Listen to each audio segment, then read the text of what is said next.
I think it's nice that, well, more than nice, that you aren't, it's not duplication. It really is a true enhancement and a way to amplify all these other programs, which is the way it really should be. It's not competing. It's truly boosting everyone's ability to do some good. Right. I think the term's value add, right? I don't use that term that much, but I definitely think we're a value add. And you mentioned like the non-compete factor. Not only with us, obviously, we're not competing because it's more, we call it a partnership, but it's really like more one-directional. We're just like sort of just helping the programs. But even the programs themselves, we deliberately choose ones that are basically filling a gap in our portfolio.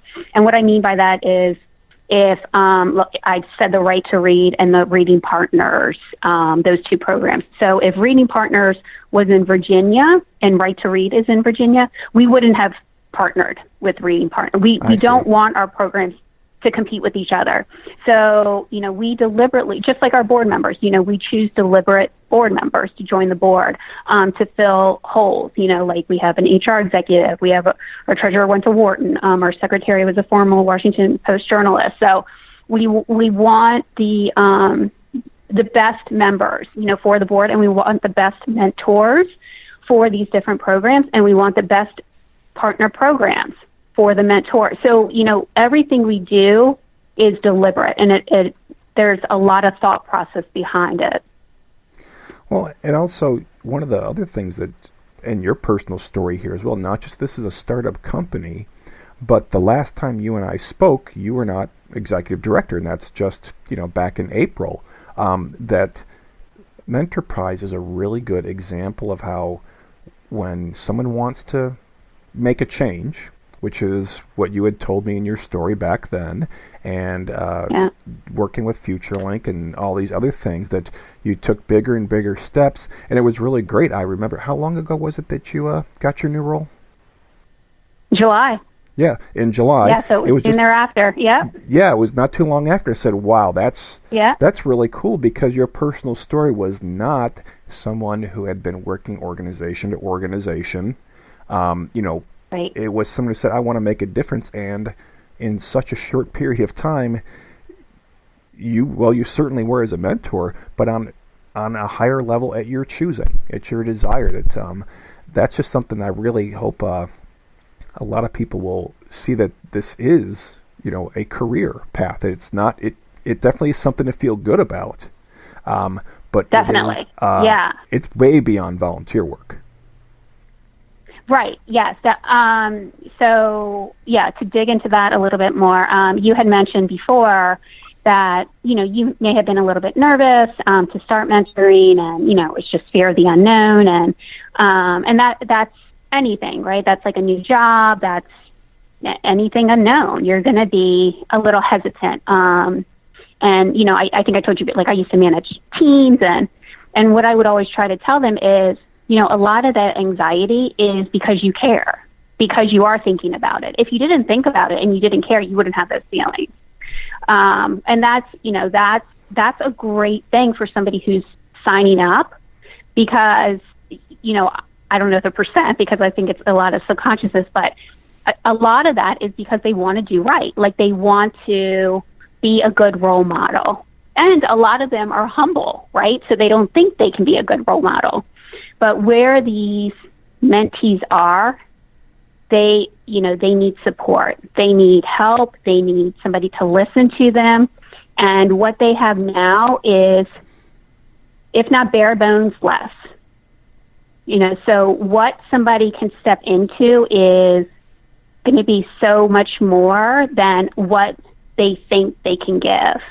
And then it's just the relationship itself will continue to grow.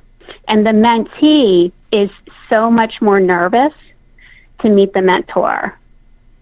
And the mentees are always, I don't want to say like 100%, but the mentees are great kids.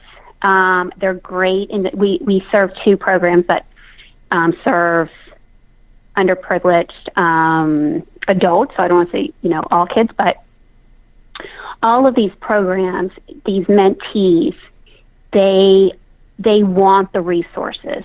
they are going to these programs because they want to be mentored. It's not like, they're criminals. They go to these programs. They know they need the support. They want someone to listen to them. They want to get traction in their career. They want to obtain a college degree. They want to do right by their soon-to-be child. That's who they are. And I think if people knew that, then they would, they already step up, more than willingly, but they'd even step up more. I think more people would step up and, if they saw who these mentees were. Like my second mentee that I was just introduced to, my second one, in November, I was just matched with her, and she's outstanding. Like I'm shocked that she's I understand why she's in a program, but she's a 3.7. She's applied to, I think, 7 colleges. She's heard back from 2, and she's gotten into both. She knows she wants to go into the culinary arts. She works at a bakery. She spends time at her grandparents' house, so she walks from her high school in Silver Spring to her grandparents' house to the bakery. I think she's in like 5 or 6 activities, including the program where I mentor her. So, she's wonderful, and she's so, and she's smart, and she's so smart that she knows in some areas she needs help. And that's what it's about. Right, and that's a good case of some mentees, like you said, they're disadvantaged in terms of what people have taken the time to show them and teach them is important. So there could be those building blocks. But there are those young adults, teenagers, like the woman you're mentioning, that really have it together in spite of the disadvantages. And here's how you're treating them. You're treating them like the person in an office, a professional, that, wow, this kid has really got it going on, we say about 23 and 24-year-olds who have a full education and so forth. Just because they're coming from these mentees, some from a rough place, for those who say, well, I mentor in the office, that's good enough. You will find those with really strong foundational skills. All that means is that the bar, the expectations on what a mentor can do for them are amazing. It's the gap, it's the stretch that you're going to do for each mentee. It really doesn't matter where you start. You can stretch them so much further, and those are exciting stories, because those are the kind of people then that she's going to be a good mentor. That's what, she will be a mentor probably to every young person she comes across, 5 or 10 years from now, when she's got herself stabilized. And that's an amazing thing. It's not as if you're having less of an impact working with her. You probably just might have indirectly be part of something really huge, just getting to know her and maybe not, just to not get in her way. That's what I say a lot of times to some people. Just being there and not getting in their way is a gift to them. It is. It's huge, and you're absolutely correct about the community service. It's almost like they understand it.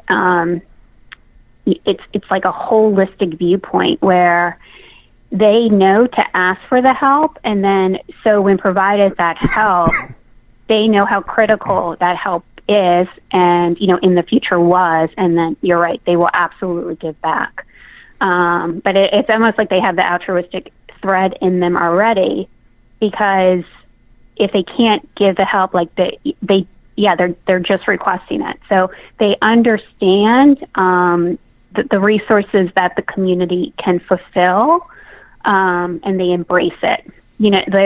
There's something to that. There's something to the humbleness of allowing different resources to support you. And there's bravery, like to go up to a program, talking about fear of the unknown. They're going to a program they don't know. They're meeting with, a director, an executive director that they don't know. And then they're asking that stranger to match them with another stranger. So it's this whole field of new territory that they have to get acclimated to understand, to schedule the time for. They have to figure out the rides and the logistics to do it. And then they have to build a relationship as much as the mentor. Well, and the first thing you're honoring in them showing up is the willingness to trust, which is hard for all of us, no matter how well, good of an environment we grew up in. Trust is a very difficult thing. It's just flat out. And it is what you mentioned that your mentee has an altruistic thread about her. I happen to think that everybody does. The problem is somewhere along the way, whether it's at age 2 or age 12 or whatever it is, it gets pushed so deep down, from whatever the circumstances. And it is through the they can't be vulnerable. Right. I mean, it's there. Everybody's got it. Yeah. I really do That's believe so true. it. It's just buried that deep. And that's a lot of what you're able to do is uncover it. Now, we've gotten into some good stuff right now, but I want to make sure we talk about your main mission here tonight, which is to, the title I've given to the show is Calling All Mentors, because you're really looking to, again, take advantage of this month, the progress you've made in 2 years now, award-winning, exceeding your own growth potential. I mean, this is true. I mean, you are very successful, and we want to help you out to, again, draw more people who are going to be happy to meet you. So I'm going to turn to you right now. Make your pitch to people. What are you looking for, whether it's for mentees or hosts? What would be really helpful to keep you gaining that momentum every year? Yeah, thank you. So at our core, we are recruiting caring individuals to become mentors. And we do that by going out in the community. So if you're an individual and you want to mentor, we have an online application at mentorprize.org. That's mentorprize.org. And you can just fill out our application and submit it, and we'll get back to you in 1 or 2 business days. If you work at a company, if you work at a farmer's market, if you go to church, if you go to synagogue, we would love to come there and introduce the power and the benefits of mentorship. So feel free to email me at j.f as in Frank, I-N as in Nancy, A-M as in Mary, O-R-E, at mentorprize.org. And I would walk through with you, whether through email or on the phone, a way to get to whatever location you're thinking of.